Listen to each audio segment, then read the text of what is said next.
Барлықтарыңызға сәлем достар. Осындай шашыраңқы, шашырап пісетін күрішті дайындайтын боламыз. Ол үшін менің видеомды соңына дейін көріңіздер. Өте әдемі болып пісетін күріш пісіреміз. Ең бірінші бізге керек мөлшерде күрішімізді аламыз. Әдемілеп 5-6 рет жуып аламыз. Әппақ болғанша суымыз. Одан кейін табамызға, қазанға осылай майды қатты отқа қыздырып аламыз. Қызып тұрған майға күрішімізді жай салып бастаймыз. Күрішімізді былайша айтқанда қуырып аламыз.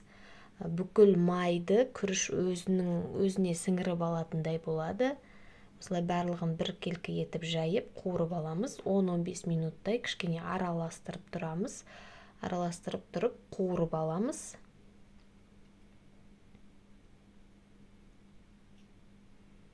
Осылай кішкене 10-15 минуттай тұрасыздар, жанында қуырасыздар. Одан кейін қайнап тұрған суды үстіне құясыздар. Міндетті түрде су қайнап тұру керек. Одан кейін тұзымызды салып, керек мөлшерде табамыздың.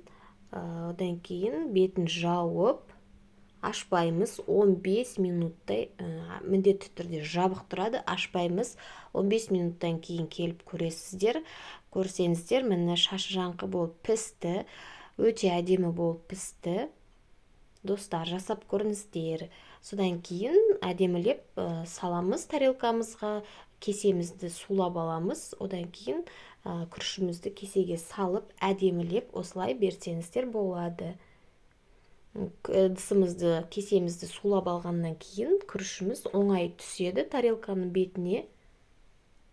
Қараңыздаршы, өте әдемі болып шықты.